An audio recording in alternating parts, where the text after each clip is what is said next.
Seperti biasa, sebelum kita masuk ke pembahasan, saya akan menyampaikan tujuan pembelajaran kita kali ini, yaitu yang pertama, teman-teman mampu mengetahui pengertian dari simbiosis. Kemudian yang kedua, teman-teman mampu mengetahui macam-macam simbiosis dalam sebuah ekosistem.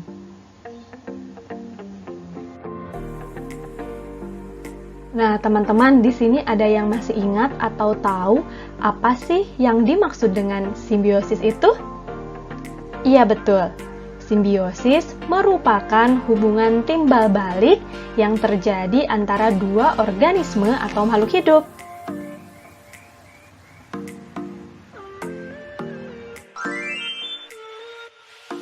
Nah, teman-teman, perlu teman-teman ketahui dan ingat bahwa simbiosis dibagi menjadi beberapa macam, yaitu simbiosis mutualisme, yang kedua simbiosis komensalisme, yang ketiga simbiosis parasitisme, yang keempat simbiosis amensalisme, dan yang kelima simbiosis netralisme.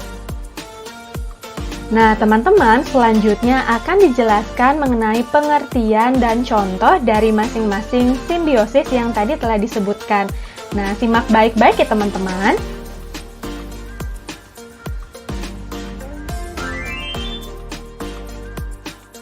Oke teman-teman, kita masuk ke pembahasan yang pertama.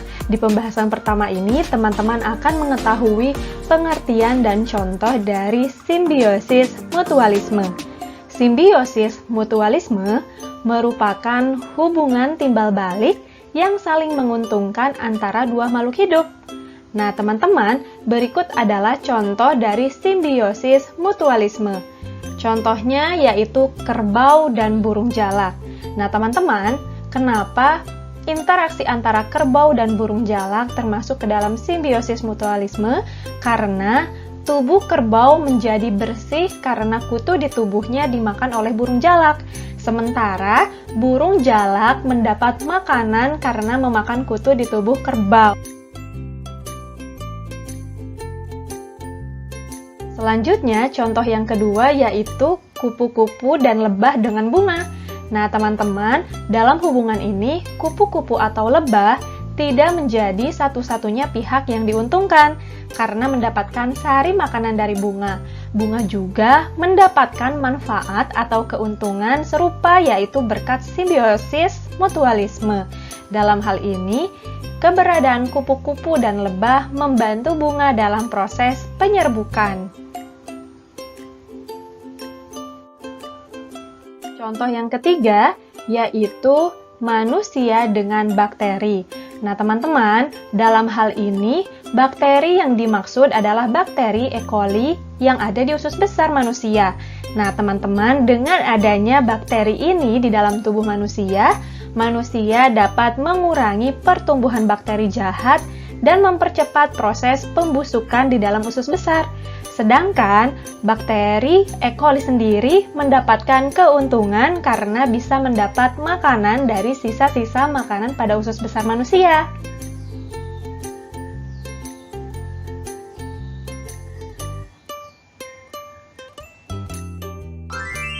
Oke teman-teman, selanjutnya kita akan mengetahui penjelasan yang kedua yaitu mengenai simbiosis komensalisme. Nah, teman-teman, simbiosis komensalisme ini merupakan hubungan timbal balik di mana satu makhluk hidup diuntungkan dan makhluk hidup lainnya tidak diuntungkan maupun dirugikan.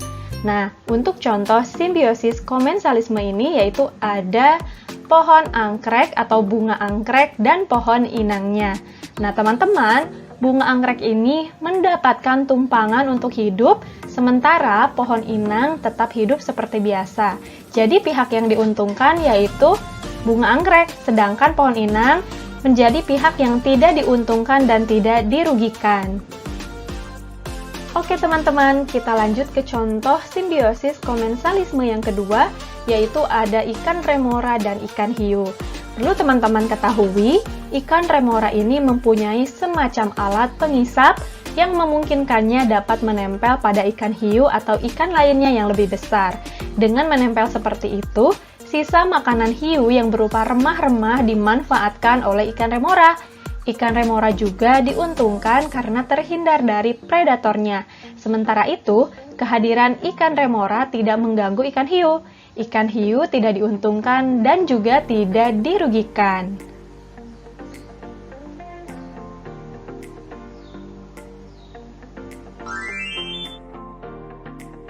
Oke teman-teman, selanjutnya kita masuk ke pembahasan yang ketiga. Di pembahasan ketiga ini teman-teman akan mengetahui penjelasan mengenai simbiosis parasitisme. Nah teman-teman, simbiosis parasitisme ini merupakan hubungan timbal balik di mana satu makhluk hidup diuntungkan dan makhluk hidup lainnya dirugikan. Nah untuk contoh simbiosis parasitisme ini yaitu ada tali putri dan pohon inangnya. Nah teman-teman, tali putri ini mendapat tumpangan dan makanan dari pohon inangnya, sementara pohon inangnya merugi karena ditumpangi sekaligus dicuri makanannya, sehingga dapat menyebabkan pohon inangnya mati ya teman-teman. Oke, contoh selanjutnya yaitu ada nyamuk dan manusia. Nah teman-teman, hubungan yang hanya menguntungkan satu pihak ini atau disebut dengan simbiosis parasitisme adalah hubungan antara nyamuk dan manusia, salah satu contohnya, di mana nyamuk akan menggigit dan menghisap darah manusia. Nah, perlu teman-teman ketahui juga, jenis nyamuk tertentu bahkan bisa menyebarkan penyakit mematikan, seperti demam berdarah atau malaria. Nah, teman-teman, bagi nyamuk, hubungan ini menguntungkan karena bukan saja mendapatkan darah, tetapi juga dapat berkembang biak. Namun, bagi manusia, hubungan ini merugikan karena dapat terserang penyakit berbahaya. Oke, selanjutnya contoh yang ketiga, yaitu ada sapi dengan cacing hati. Nah, teman-teman, hampir mirip dengan hubungan manusia dengan nyamuk, hubungan antara sapi dan cacing hati juga merupakan salah satu contoh simbiosis parasitisme. Dengan berdiam di tubuh sapi, cacing akan mendapat keuntungan berupa makanan dari sapi. Sementara, sapi akan mengalami kerugian karena kesehatannya menjadi terganggu dan membuat terserang penyakit.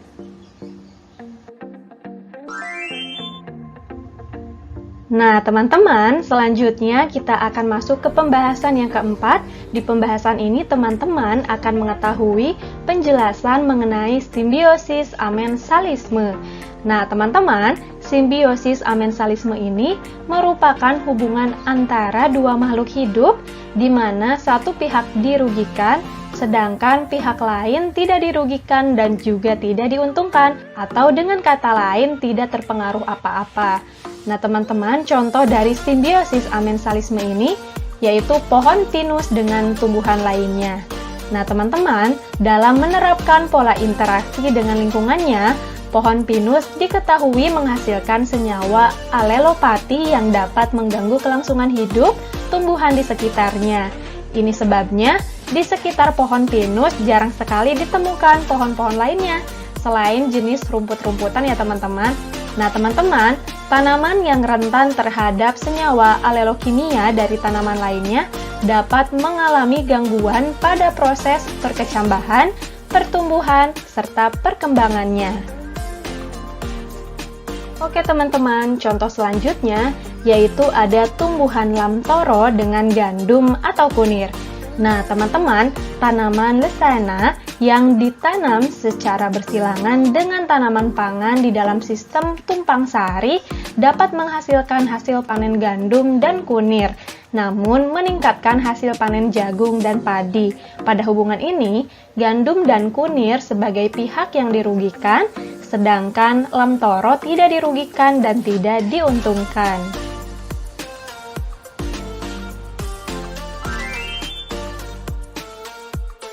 Oke teman-teman, kita masuk ke pembahasan yang terakhir, yaitu di pembahasan ini teman-teman akan mengetahui penjelasan mengenai simbiosis netralisme. Nah teman-teman, simbiosis netralisme ini merupakan hubungan yang terjadi antara dua makhluk hidup, di mana kedua makhluk hidup tersebut tidak dirugikan ataupun diuntungkan, atau keduanya sangat netral ya teman-teman. Nah, untuk contoh dari simbiosis netralisme, yaitu adanya interaksi kambing dengan ayam. Nah, teman-teman, kambing yang merupakan hewan herbivora memiliki hubungan yang baik dengan ayam. Hal ini ditunjukkan dengan keakraban mereka apabila disatukan dalam satu wilayah tertentu. Keduanya tidak akan memperebutkan makanan ataupun wilayah mereka. Mereka justru berbaur satu sama lain. Nah, teman-teman, selain itu, faktor perbedaan makanan antara keduanya inilah yang menjadi faktor terpenting kedua makhluk hidup ini hidup damai dan tidak terlibat kompetisi ataupun predasi. Oke teman-teman, untuk contoh simbiosis netralisme selanjutnya, yaitu ada interaksi ikan lele dengan ikan sapu. Nah teman-teman, meskipun di tempat atau di satu wilayah yang sama, nyatanya ikan lele dan ikan sapu dapat berdampingan dengan damai. Hal ini dikarenakan keduanya mengonsumsi makanan yang sangat berbeda. Ikan lele akan memakan makanan berupa pelet, sedangkan ikan sapu nantinya akan memakan lumut yang berada dalam tempat tersebut. Jadi, hubungan antara keduanya dapat dikatakan netral alias tidak saling merugikan ataupun saling menguntungkan. Nah, teman-teman, dari pembahasan dan pembelajaran kita kali ini, jadi dapat kita simpulkan bahwa simbiosis merupakan interaksi biologis antara satu makhluk hidup dengan makhluk hidup lainnya, terlepas dari apakah makhluk hidup itu bermanfaat, berbahaya, atau tidak berpengaruh pada satu sama lainnya. Simbiosis dibagi menjadi beberapa macam, yaitu simbiosis mutualisme, komensalisme, parasitisme, amensalisme, dan netralisme.